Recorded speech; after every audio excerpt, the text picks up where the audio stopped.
All right, good afternoon, guys, and welcome. Today's topic on the list of DM Fitness is why are you not building muscle?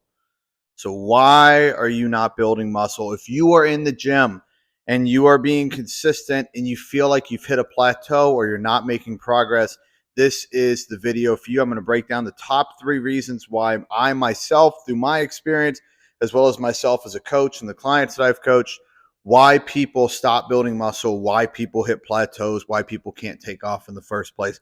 So that's our topic for today. Before we get started, guys, make sure you give this video a like, make sure you subscribe, make sure you follow. I post lots of free gym content, tips, all kinds of stuff like that. And love to support you guys. Love the support that I'm getting from y'all. I just hit like 125 subscribers, which is insane. If you have any questions, leave a comment. I'd be happy to answer anything, or shoot me a DM on one of my other platforms. And I'm always open for you guys. That's why I started this channel. So like, subscribe, follow, and let's get into it. So top 3 reasons why you are not building muscle. Well, number 1 is going to be intensity in the gym.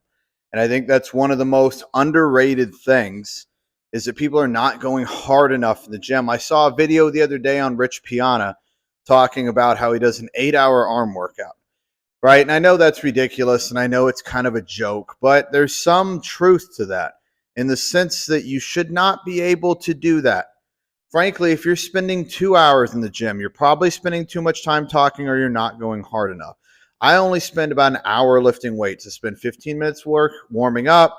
I spend 15 minutes doing some sort of mobility work at the end, but I only spend about an hour actually lifting weights. And that's because I'm going with enough intensity and I'm going hard enough that by the end of an hour, that muscle group is fully exhausted. I don't have more time. So your intensity needs to be hard enough that you are burning out that muscle and you're creating that muscle growth, right? And the science tells us we don't need to work everything to failure. In fact, working everything to failure sets us up for potential injuries down the road and a longer recovery. We want to work between 4 and 2 sets of failure, right? So wherever failure is, where you're absolutely done, we're within 2 to 4 sets of that.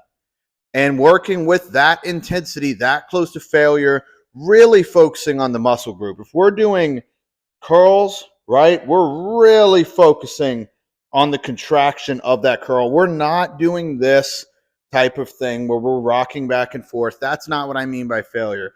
Failure means till you cannot do any more exercises isolating that muscle. And that's what pushes us to actual failure. So if you're not hitting that intensity, you're not stimulating muscle growth. So that's one of the first things you need to look at.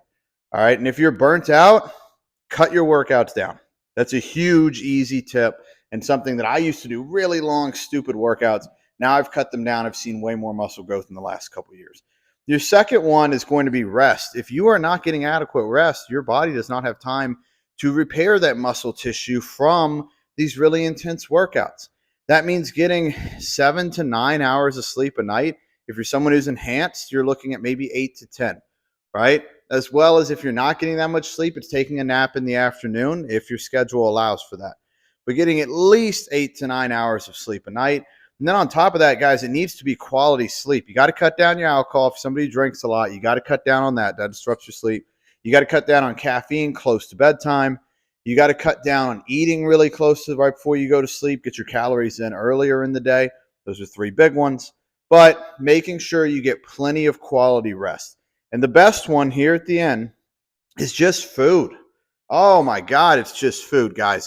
That's by far the most frustrating one that I see by far the most with any of my clients, and anybody who says that they want to get big is just food. They are not eating enough food.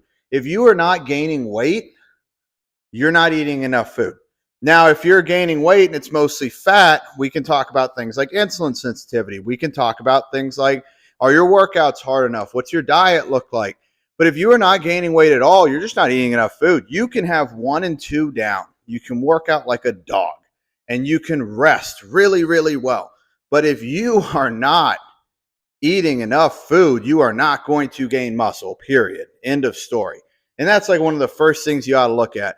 Am I putting numbers up on the scale? Am I putting numbers up on the scale consistently? And if you are and it's fat, we can talk about other stuff. But if you're not, you're just not eating enough.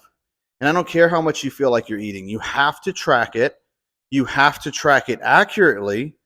And then on top of that, you need to just keep going up. You just keep going up. 3,500 calories, not gaining weight. 3,750, not gaining weight. 4,000, not gaining weight. 4,250. And you just keep going up, man. You just keep going up on top of that. But that's the biggest one, is just eating enough food. And guys, I know it sucks. I feel you. I hate it. I was a skinny kid. I am a hard gainer. I don't like eating food. I really don't. Not a lot anyway. But forcing that food down is the only way that I've actually been able to grow. So remember, number 1 is intensity. Number 2 is rest. And number 3 is food. I appreciate you guys. Subscribe to the channel. Leave a comment if you have any questions, or shoot me a DM. I'm here for y'all. Have a great weekend. Love you guys. Peace out.